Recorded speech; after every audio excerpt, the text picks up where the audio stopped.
Que Dieu vous bénisse, bien-aimé frère Billy, Gospel Cross.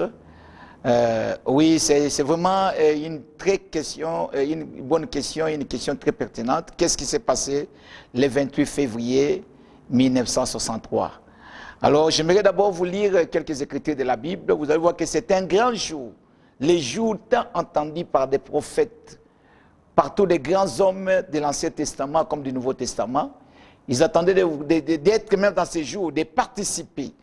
La Bible dit que les prophètes qui ont parlé de la grâce, ils ont vu cela de loin, ils ont salué cela. Donc, ils voulaient vivre même dans cet âge. Dans 1 Pierre, chapitre 1er, versets 10 à 13, il dit ceci: les prophètes qui ont prophétisé touchant la grâce qui vous était réservée ont fait de cette salie l'objet de leurs recherches et de leurs investigations, voulant sonder l'époque et les circonstances marquées par l'Esprit de Christ qui était en eux, et qui attestait d'avance les souffrances de Christ et la gloire dont elles seraient suivies. Il leur fit révéler que ce n'était pas pour eux-mêmes, mais pour vous qu'ils étaient les dispensataires de ces choses, que vous ont annoncé maintenant ceux qui vous ont prêché l'évangile par le Saint-Esprit envoyé du ciel, et dans lesquels les anges désirent plonger les regards. Vous voyez, c'était un grand jour, un jour de l'ouverture de la parole. Écoutez, il dit, c'est pourquoi saignez les reins de votre attendement, soyez sobres et ayez une entière espérance dans la grâce qui vous sera approchée lorsque Jésus-Christ apparaîtra. C'était un grand jour où Jésus devait apparaître pour ouvrir la parole qui était cachée dans l'Ancien Testament, et la raison pour laquelle les prophètes la combattaient, ils voulaient voir les jours où la parole devait être révélée.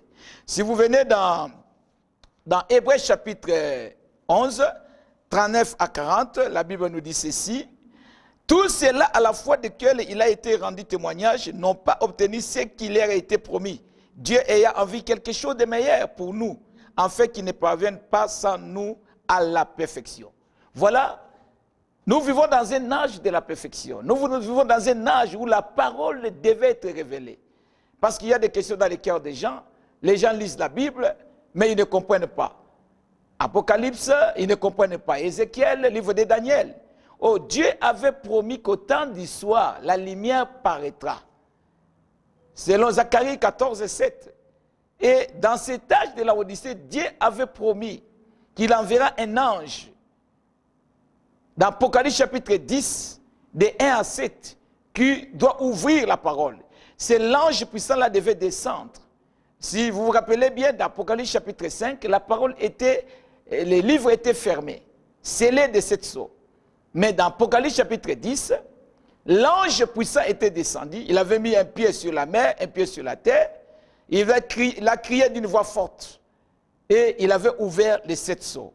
Qu'est-ce qui s'est passé le 28 février? C'était le grand jour de l'ouverture de la parole. C'était le grand jour de l'accomplissement de la parole.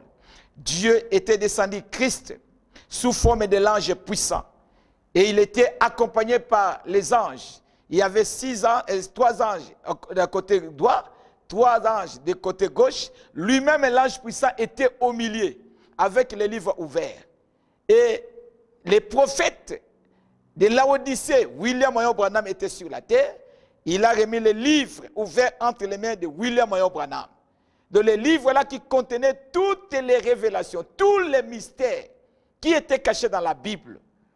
Et William Marion Branham devait retourner à Jeffersonville pour l'ouverture de cette sceau.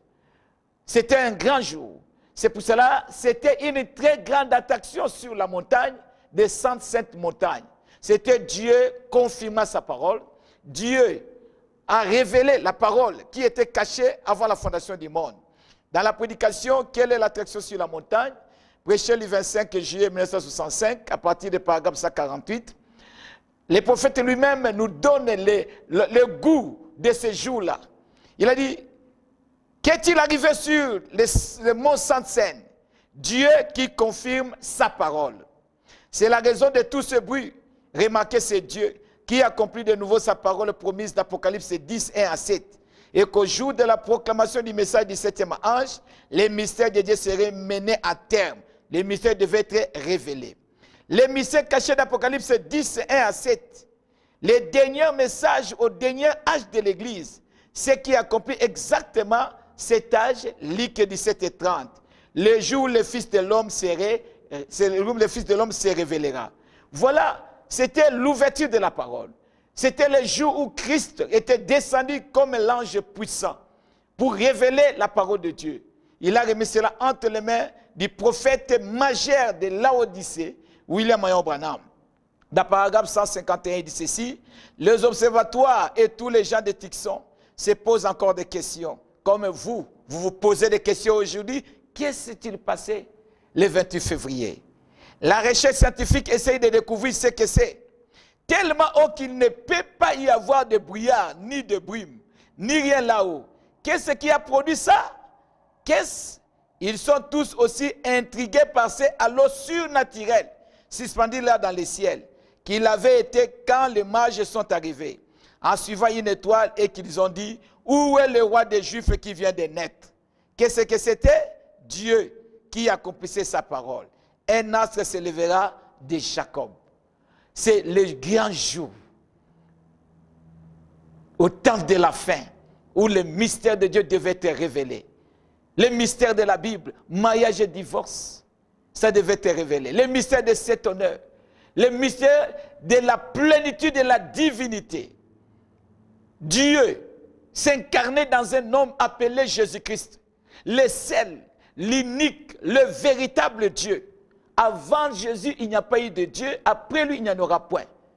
Et les prophètes avaient ce mystère-là de la divinité pour prouver qu'il n'y a pas trois personnes à Dieu, qu'il n'y a qu'une seule personne à Dieu. Jésus est le seul et l'unique Dieu. Il est même la personne de Dieu. Donc toute la plénitude de la divinité était en lui. C'était Dieu manifesté dans la chair. C'est pour cela, bien-aimés, nous croyons. C'est un grand jour pour nous. C'est pour cela que nous remercions le Seigneur. Parce qu'il nous a fait la grâce. Et Dieu nous a ouvert la parole. Et aujourd'hui, la Bible est devenue un livre nouveau, ouvert. Et nous pouvons entrer dans la Genèse et sortir dans l'Apocalypse. Il n'y a pas de confusion. Que Dieu vous bénisse, vous tous qui suivra cette interview. Que le Dieu de Malachie 4, le Seigneur Jésus-Christ, vous bénisse richement. Et qu'il bénisse Gospel Cross.